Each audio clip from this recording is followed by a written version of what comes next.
¿Qué tal, chicos? ¿Cómo están? Espero se encuentren bien. En esta ocasión vamos a revisar qué es lo que se tiene que hacer para elaborar la evidencia de etapa 3 en la materia de sus transformaciones. Muy bien, primero que nada, esta evidencia está integrada por dos dimensiones, las cuales las vas a realizar en un archivo en PowerPoint que vas a convertir a PDF y lo subirás a tu plataforma Nexus con el nombre del archivo que es equipo, número de tu equipo que te corresponde, el número de la actividad que es evidencia 3 y las iniciales de la materia, ¿sí? Muy bien. Esta evidencia, como es un documento en PowerPoint, tiene que llevar lo que es una portada con los datos completos de los integrantes del equipo, siempre y cuando hayan trabajado en la elaboración de la evidencia. Si no, no los pongas en la portada o simplemente ponlos en otro color para saber que esos compañeros no trabajaron en la elaboración de la evidencia. Bien, la introducción es una síntesis de los organizadores gráficos de la página 49 y 57 del cuadernillo. El desarrollo es la dimensión 3, que es la investigación que tú realizaste la semana pasada como actividad requisito de las páginas 59, 60 y 61. La bibliografía, que son mínimo 3 fuentes de información consultadas en formato tipo APA. El reporte de la práctica, todo eso lo subes en formato PDF a la plataforma Nexus, ¿sí?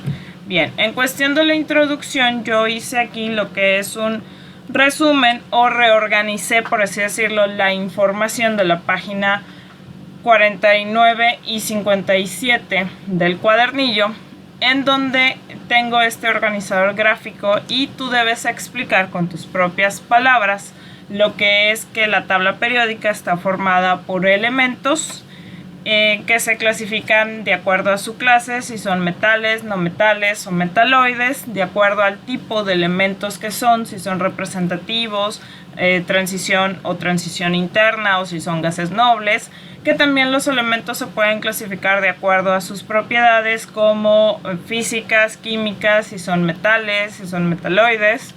También se organiza la tabla periódica de acuerdo a los periodos y columnas, donde los periodos representan los niveles de energía.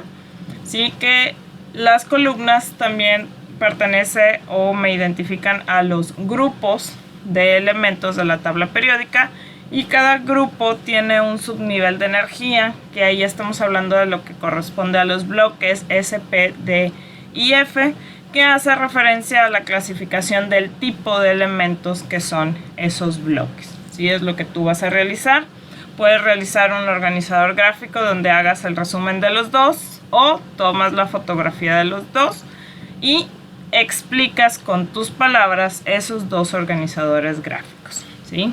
Muy bien.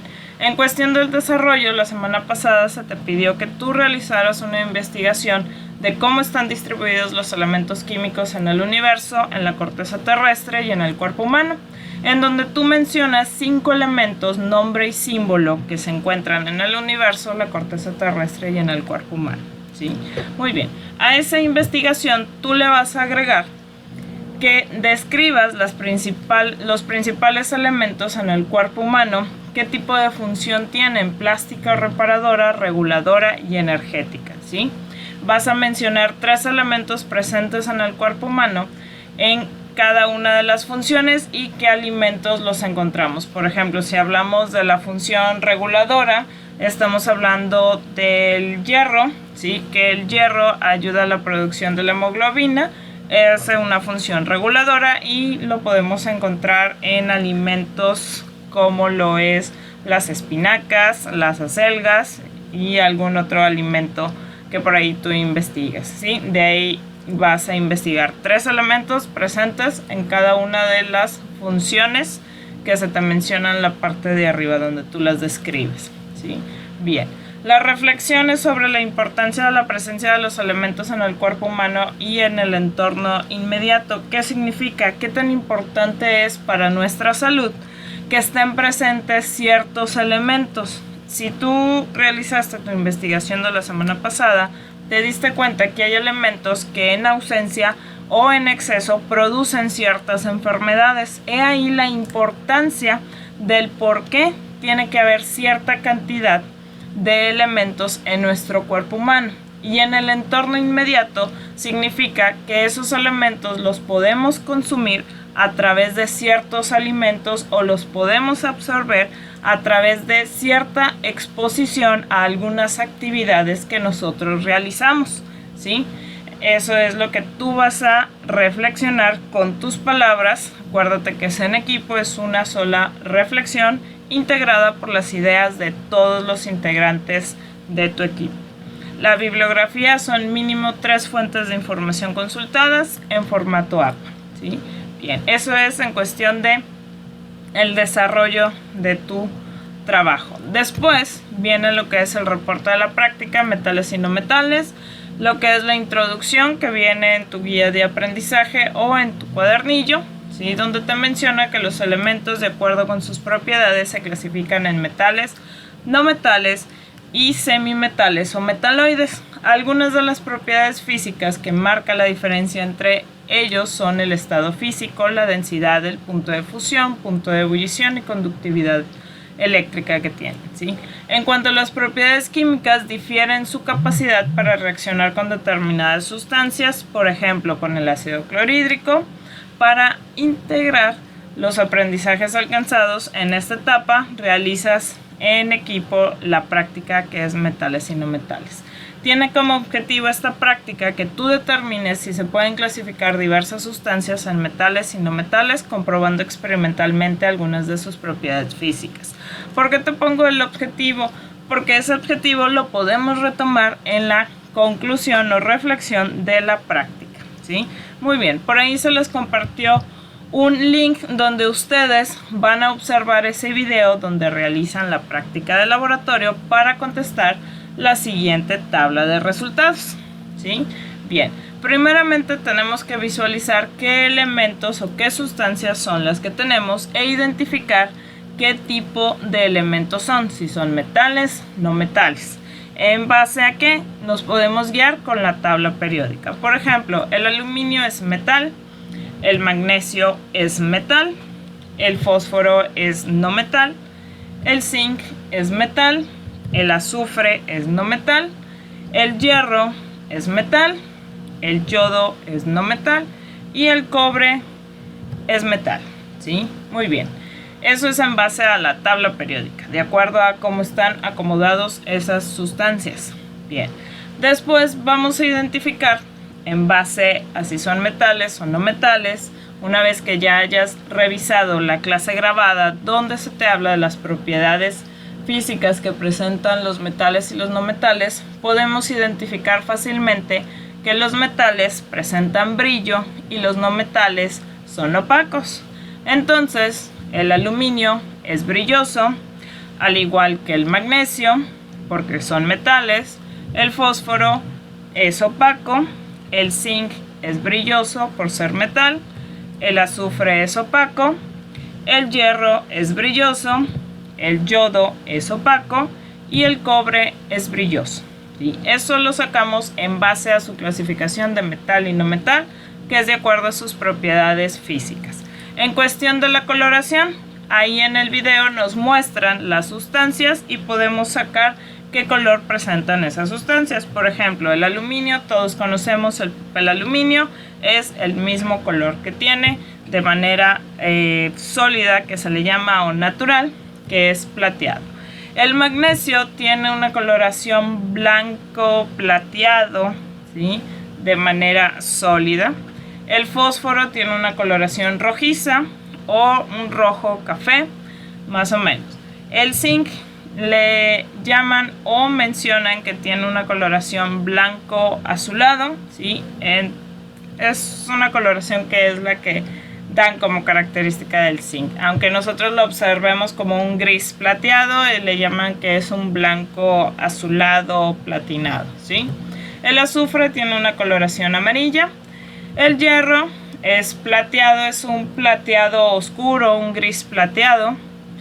El yodo tiene una coloración negruzca o negra en cuestión de sólido o polvo más que nada, ¿sí? Que se disuelve o reacciona con ciertas sustancias y adquiere una coloración violeta, ¿sí? El cobre pues es un color cobrizo o café claro que le llaman por ahí, dependiendo la percepción que ustedes tengan de las coloraciones, ¿sí? Bien, en cuestión de la conducción de la electricidad, ustedes tendrán que observar la práctica de laboratorio que se les proporcionó para que ustedes pongan ahí si conducen o no conducen electricidad, en qué intensidad la pueden marcar con signos de más. Un signo de más significa poca intensidad, 2 significa una intensidad media y 3 significa una alta intensidad de conducción eléctrica, ¿sí? En cuestión de la reacción con ácido clorhídrico, tenemos que el aluminio tiene una producción de gas media cuando reacciona con el aluminio, ¿sí? En cuestión del magnesio, el magnesio reacciona muy fuertemente para producir gas con el ácido clorhídrico, a diferencia de lo que es el fósforo, no reacciona con el ácido clorhídrico. El zinc tiene una baja producción de gas, pero también produce calor. ¿Por qué? Porque el tubo se siente caliente a la hora de que está reaccionando el zinc con el ácido clorhídrico y produce un poco de gas. El azufre no reacciona con ácido clorhídrico. El hierro tiene una producción media de gas, ¿sí? Se empiezan a ver ahí burbujas cuando reacciona. El yodo no tiene una reacción con el ácido clorhídrico y el cobre tiene una baja producción de gas y hay un cambio de coloración, ya sea que reaccione en cuestión de polvo o limadura de cobre que se le llama, o directamente en una lámina o un alambre de cobre, empieza a verse pequeñas burbujas, que es la producción de gas, y cambia de color, se oscurece el cobre inmediatamente cuando reacciona con el ácido clorhídrico, ¿sí? Esas serían tus respuestas o tus resultados obtenidos en la práctica de laboratorio, ¿sí?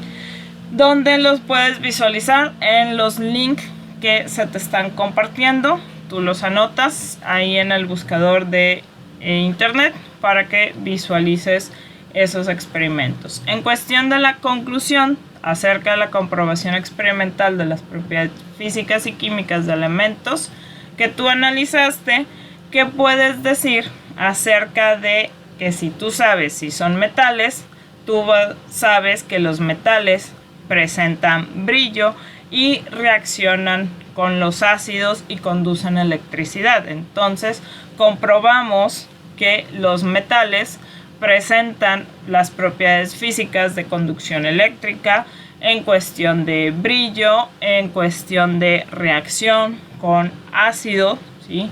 Presentan cambios y verificamos sus propiedades físicas y químicas. Al igual que los no metales, al identificar que es un no metal, sabemos que es opaco, por tanto sabemos que no va a producir electricidad y que no va a haber una reacción con ciertos ácidos, ¿sí? Es básicamente lo que nosotros comprobamos en la experimentación, las propiedades físicas y químicas que presentan los elementos, ¿sí? Todos la presentan, es por eso que algunos objetos o sustancias no las debes acercar a ciertas sustancias porque va a producir una reacción y se va a dañar ese objeto, ¿sí? Bien. Una vez terminada tu evidencia en PowerPoint, lo guardas en formato PDF, lo subes a la plataforma. ¿Quién lo va a subir? El responsable del equipo. Sube el archivo en PDF, accesas a la plataforma Nexus en calendario, donde dice etapa 3, presentación digital. Ahí debes subir tu archivo PDF de la evidencia de esta etapa 3, ¿sí? Si hay dudas o comentarios, favor de escribirlos en el foro y nos estaremos viendo en la siguiente.